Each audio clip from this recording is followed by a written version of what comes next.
Mikel Merino to Arsenal is edging ever closer. Arsenal have also been linked with Julian Alvarez, and reports are suggesting that there could be some truth or an element of truth, and that could become a reality. Apparently, as unrealistic as us Arsenal fans might deem Alexander Isak to Arsenal, allegedly Newcastle have revealed their price tag, and Eddie Nketiah to Marseille, depending on where you read, could be moving closer, could be at an end road, or could not be happening at all. People, as usual, big up yourselves for tuning in. Let's go exactly over what sort of transfer news is being linked to Arsenal Football Club, better yet. Give me 30 seconds. I'll share my screen and we'll get straight into it, people. Don't forget to smash the like button. Now, while we don't work for Arsenal, we actually don't know what Mikel Arteta or Eddie or any of those individuals are looking to do at the football club after signing Calafiori, where outfield players are concerned, because we all probably expect a resolution over someone like Aaron Ramsdale's future and maybe a goalie or two to arrive at Arsenal Football Club. If you had to put money on a player that would probably arrive after Calafiori, where outfield positions are concerned, Mikel Merino. Now, some reports have said he's actually finished his, holidays after participating within the Euros for Spain, people. And if I think it's actually here, apparently he's actually arrived back at Real Sociedad's training center today. He's been accompanied by his agent. So you would imagine, he'll make it clear to Sociedad whether he wants to go, wants to stay. Reports say he's just a couple of I's being dotted and T's crossed from signing for Arsenal Football Club. Contractually, he's, obliged to be at Sociedad and train and do what they demand of him. Also, it's within his best interest to ensure that he's physically at his best before he signs for Arsenal or anyone else. As you lot know, the 28-year-old has a year left on his deal, doesn't appear willing to sign a new deal based on what we're hearing. Arsenal get positive Morino update, but warning over transfer U-turn issued. Mikel Merino's transfer to Arsenal is moving in the right direction, the Premier League side have been told, but there are some concerns within the club regarding one aspect of the player. Arsenal have been chasing the Spain Euro 2024 star for several weeks, yet they have been unable to get a deal over the line, despite coming apparently close to a move. Nevertheless, Mateo Morato, writing for Court Offside, claims that the transfer of the Real Sociedad star is progressing smoothly. He has said apparently Real Sociedad midfielder Mikel Merino has given his approval for a move to Arsenal. They have the green light for him. Now it's up to the clubs to resolve the details of the transfer. That includes sorting out how much of the fee is fixed and how much Arsenal would pay in bonuses. Negotiations between Real Sociedad and Arsenal are ongoing, though. No change there. Real Sociedad are not optimistic about a contractual renewal either, and their president, Joaquin Amripe, forgive me for mispronunciation, admitted their offer had been on the table for a year earlier this week. So he's had an offer on the table for a year, showed no willingness to sign that. I think it's safe to say maybe he wants more money and is keen to stay at Sociedad, but whether it's primarily Arsenal that's been linked and seems like he's been enticed by Mikel Arteta, or Barcelona, Chelsea, or Atletico Madrid and those other clubs that have been linked with him, his future lies away from the club. Now, again, the market's still open for a little while yet, but for me personally, as a selfish Arsenal fan or just a football fan in general, the Premier League is back next week. So showtime, really. It's literally showtime, if I'm honest. We've got 2 Emirates Cup games. You'd love for him to sign and get bedded in. And then we're kicking off our first 2 games. I believe we've got Wolves, Aston Villa. I think we've got Spurs, Manchester City, Wolves, Aston Villa in our first 4 or 5 games. So we need to start the season well. And as you lot know, there's no margin for error. The positives in that, for me, the last 2 years, regardless of Manchester City, we kind of had the league in our hands and let it go ourselves. But also, people, it's shown that while we don't expect to win every game in the 38-game calendar, there's no margin for error. Apparently, there's private concerns over Morino. Whether this is about the player individually or what his signing means for the club in comparison to Manchester City, I don't know. Arsenal are not unanimous in moving for Moreno. Football London claims while others believe he is capable of helping the Gunners close what they believe to be a minuscule gap to Manchester City. I mean, he improves our depth. Midfield is touch and go. You've got Declan Rice. 1 minute he's a 6, 1 minute he's an 8. We all know Partey's a quality player and he's not going to be here for the long term. And it's touch and go with keeping him fit. Jorginho, quality player according to the game state. He really helps Arsenal and I like him a lot. Experience, all of that stuff. But like Partey, wrong side of 30s. And with the greatest of respect to Jorginho, I think because of our failures with Kai Havertz in midfield in the first half of last season, with Partey's injury issues, with no other midfielder arriving, excluding Declan Rice and at the time Kai Havertz, there's been issues in the middle of the park, really and truly, that we've needed to address, if I'm completely honest. So, midfield is where there's concerns. And I mean, if he can't be a floor, a ceiling raiser, at least raise the floor in, and he'd be a competent player in that regards. And I guess every sort of competency you do gets you closer collectively, but it's not a statement sort of signing. Now, typically statement signings come with a big price tag, but we're not looking at that in the vein we looked at Declan Rice and so on and so forth, people. It doesn't really concern me that we weren't unanimous. Of course, you have to come to a consensus, which appears that Moreno signing for Arsenal Football Club. But, I'm sure there was probably some concerns about Declan Rice, probably only the price tag. There therefore had to have been concerns about, at the time, Kai Havertz for 65 million. Everybody could have had the concerns in the club. I'm sure when we spent 50 million for Benjamin White off the back of one Premier League season and Aaron Ramsdale with back-to-back relegation. So doesn't mean much. But for what it's worth, there are a group of decision makers within the club who are huge fans of Moreno. With his phenomenal dual winning ability, he's viewed as someone who could provide competition for Rice. Probably going to end up playing with him more than it is competition. At 28 years of age, Moreno is also seen as a kind of ready-made signing who can come in and help Arsenal win the Premier League straight away. Club analysis of last season has shown that the gap to Manchester City is minuscule, and there's a feeling that if the Gunners can spread the minutes around their squad more effectively, I'm moving like I can't read, they should be able to catch Pep Guardiola's side this time. That's true. And while experience is overrated, in a lot of times it cannot be overstated. They've, beyond the obvious with Manchester City, they've got extreme amount of depth and a competent level of players with depth as well, really. And there's not really volatility in that regards. We all know they're backed by a nation essentially, and we're not, but that's no excuse to not plug the gaps we need to. On the other hand, the player's age is a source of concern for some who have reservations about him.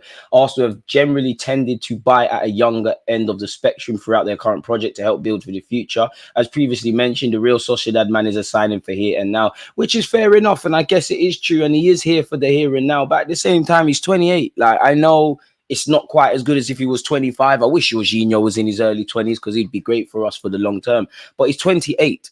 I know, playing in midfield, you need an engine, and in this day and age of sports science, the margin for errors are getting smaller. But he's 28, man, acting like he's 70. Of course, he's not Kevin De Bruyne or Gundogan, but they only Gundogan only left Manchester City 5 minutes ago, and he literally at the wrong side of 30 helped them win a treble. So I mean, it's not like his game is reliant on a single asset. It's not like he's a winger that's just a speed demon. So that doesn't really mean much to me, really, because if you can come here, help plug a gap, for a couple of years, and don't get twisted, you want to sign more midfielders on this, and you're part of a collective squad, there's no complaints from me. But if and when this does happen, Moreno is set to be Arsenal's third signing this summer, following on from David Raya's move being made permanently, and also, as you can see there, Ricardo Calafuri. But hopefully it's not the last. Romano also said, we're confident of closing the deal in the next few days. An agreement is close with Sociedad for a 30 million euro package. Talks ongoing about the structure of the deal. Player has stopped talking to Spanish clubs as he wants Arsenal, and we've gone over that already.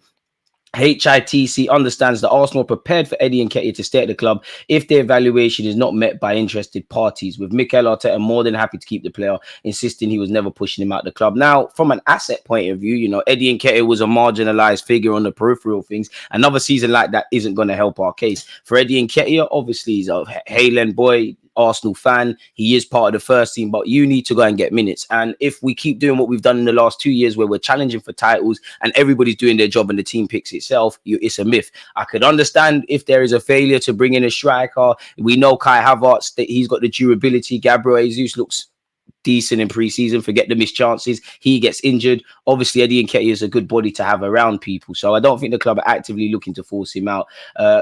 Marseille allegedly annoyed by Arsenal in transfer talks. I mean, it's about time we annoyed people. Apparently, we've rejected 3 bids. If it's not making sense, it's not making sense. Apparently, personal terms have been agreed, and we've known that for a while, but Arsenal are believed to be holding out for around 35 million euros. However, Marseille's latest offer of 27 million euros was turned down, leading to the French side to pursue a deal for Makoko of Dortmund. Now, apparently, he's joined them on loan. So they could sit there and say, you know what, we brought in the man whose name we won't mention, who left Man United. We brought in Makoko. There might be some cheaper alternatives. Who knows? And it'd be disappointing for Eddie, because if you've agreed personal terms, you clearly like the club you could sign for, the opportunity to play in the top league. Obviously, respectfully to Mikel Arteta, he's a good manager as well, so it's not like you're being coached by an idiot. 35 million euros. That's about 20 or 28, 29 million, maybe 30 million at that. Apparently, they've not abandoned their chase for Eddie Nketiah, but are changing the position, and they find what Arsenal's doing annoying. So for me, when you see language like this isn't me saying he's going to stay or he's going to leave. It seems like you might be getting closer to reaching a compromise. And I actually like the fact we're sticking to our guns. But Eddie Nketiah is 25 now, man. He's 25. He is behind Kai Havertz, Gabriel Jesus, dependent on the opponent, probably Trossard through the middle. Had we have got a Sesko or another striker, you would have got even less minutes. He does have 3 years left on his deal. I wonder if we would explore potentially loaning him out. You would have seen, obviously, last week, we let Emil Smith-Rowe formally agree and move to Fulham. Arsenal and Smith-Rowe is officially, no more for now. We've also been linked with, ironically, someone who's also played under the Zerbi, João Pedro of Brighton, people, which I've covered in previous videos. Go and check that out, people. Moving away from that, Arsenal are willing to match Manchester City's demands for Julian Alvarez, which equates to about 70 million. He's aggressively being linked with Atletico Madrid. Like, if you type his name in today, Atletico have offered cash plus João Felix to City for Alvarez. Alvarez has won it all at club level, and actually, he's won a Copa America and a World Cup, so he's won everything at 24. I would have him at the Emirates. For me personally, I think he's versatile. I think he'd suit the pressing game. I think, he'd just be a good player for us. I don't know if you'd be able to get me 20-odd league goals, but I like the way he played football. He played 54 times for City last year and got 19 goals. Apparently, he's agitating for a move. Some reports say beyond the obvious need for first-team football, him and his family are keen to play in Spain. Obviously, the weather and the way of life is probably a lot more aligned in Spain to what they have in Argentina than Manchester, which is probably one of the worst places for weather in England. So I'll have to see. Apparently, Sesko was once a top target. As we know, that didn't come to anything. He signed a new deal. Arsenal are willing to match the demands, people. Whether City are keen to sell us a player, I don't know. Apparently, Manchester City are keen to keep him motivated until at least January. Apparently, nothing concrete regarding a replacement has surfaced yet, although Brentford's Ivan Toney is one player who could become a target if Julian Alvarez departs. I mean, I'm not sure Manchester City would take Ivan Toney, but for him, it'd be a good move with a year left on his deal. So I have to see. There doesn't seem to be anything of real substance, really, where Julian Alvarez in this article is concerned. Apparently, they allowed him to play in the Olympic Games, which is over for Argentina now. Apparently, his actions in terms of talking to the press has annoyed City staff, people. So we'll have to see exactly what's going to happen where Julian Alvarez is concerned. Arsenal have been told by Newcastle, the price it will take to sign Isak, and apparently it's going to be more than the 115 million we were quoted earlier this year. Newcastle have reportedly made up their mind on Isak and delivered a verdict to suit as Arsenal. Let's skip to what actually makes sense. Newcastle demanded in excess of 115 million for the Swede when Chelsea came calling in January, having paid Real Sociedad 63 million for him in 2022. And now they have reportedly gone a step further and slammed the door in Arsenal's face, as per the Independent. Allegedly, people, he got 25 goals last season. That would be amazing at us. Hit the like button, people. Apparently, Mikel Arteta must update his shopping list after being told in no uncertain terms that Isak is off the shelf. So we've already been knowing that. We know Newcastle have financial issues, and that's probably why we're still linked with Bruno Guimaraes as well. The Independent claims Arsenal are looking for more of a wide forward who can drop inside as opposed to a traditional number 9. We all know the interest in Ivan Toney went nowhere, despite his asking price allegedly being 50-odd million. We've gone over Sesko, and Isak himself has said he's happy at Newcastle, people. So we'll have to see. He's under contract for a decent amount of time. It'll take a lot of money. And I think the Independent actually spoke about how Arsenal's chiefs and Newcastle chief decision makers are actually in a bit of beef. They actually don't like each other, people. So we'll have to see what's going on in that. Apparently, Arsenal have not given up hope of signing Victor Oshimen, despite speculation already in Nketiah's future, whatever that means. I mean, we're all bored of speaking about Oshimen at this moment in time. Napoli have made it clear he's allowed to go. Oshimen has, but that new deal is bad news. It doesn't seem that at this moment in time anybody is keen to spend what they're asking. And apparently some reports say that they're going to struggle to pay his wages. I mean, it's incompetency on your part, people. Apparently, in a blow to Arteta's transfer plans, it's claimed that Oshimen does not seem very convinced of the Arsenal solution. This is due to his agreement with PSG and the player's desire to do everything to move to Paris. Fair enough, people. Apparently, Napoli are asking for 85.6 million. We all know we've been linked with Gyökeres as well, folks. So we'll have to see how that one develops. I mean, we're always linked with this Galatasaray winger, Barış Alper Yilmaz. Forgive me for mispronunciations. The 24-year-old apparently has accelerated discussions about joining Arsenal. It will cost 20 million euros to poach him from his current club, Galatasaray. This is a bit irrelevant, people, but apparently Josh Kroenke has been speaking about Arsenal as well, and this is actually a think piece about how Arsenal have turned things around under the Kroenkes. I think many fans won't necessarily agree with that until we win a title, really and truly. It wouldn't be an Arsenal transfer window if we wasn't linked with Rabiot, as you lot can see. Chido Obi Martin is set to formally complete his move to Manchester United this week, people. That's about the Turkish lad we just went over. Zinchenko has been speaking. I mean, Zinchenko, you need to shut up and focus on, fighting Tomiyasu Timber and Calafiori over the left back spot. But if anyone in that squad does know about winning a Premier League title indirectly, Arteta's been there at City, as has Gabriel Jesus and as has Zinchenko.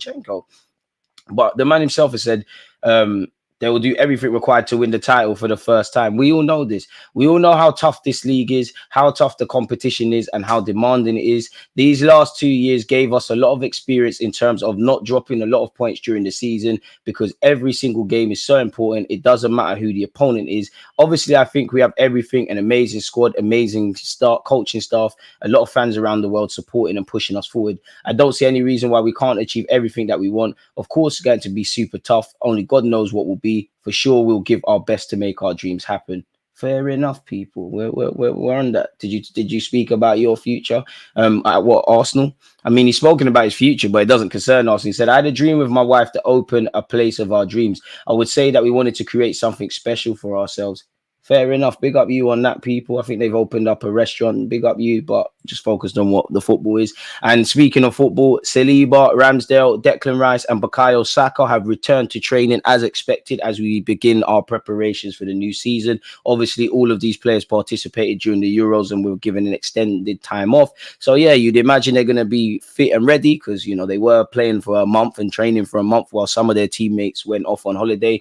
And you'd imagine we're going to see a bit of them and Calafiori, hopefully, in the Emirates Cup. And then next week is showtime, really. It's all said and done. And I say this all the time, but it feels like the off season has gone very quickly, or it feels like the Prem hasn't gone anywhere. Maybe it's because we've had the Euros, the Copa America, the Olympics now. I'm definitely missing something else out. Obviously, pre-season tour of America. So we'll have to see, people. Let me know your thoughts on everything we've discussed and any other provided talking points that I might have provoked your inspiration around. Don't forget to hit the like button. Check out the rest of the vids. Don't forget, people, I've started a new channel. There isn't any content out yet, people, but we're going to more speak general football on that. And then we're going to park our Arsenal content here. So, yeah, you lot stay safe, stay blessed. Let me know your thoughts.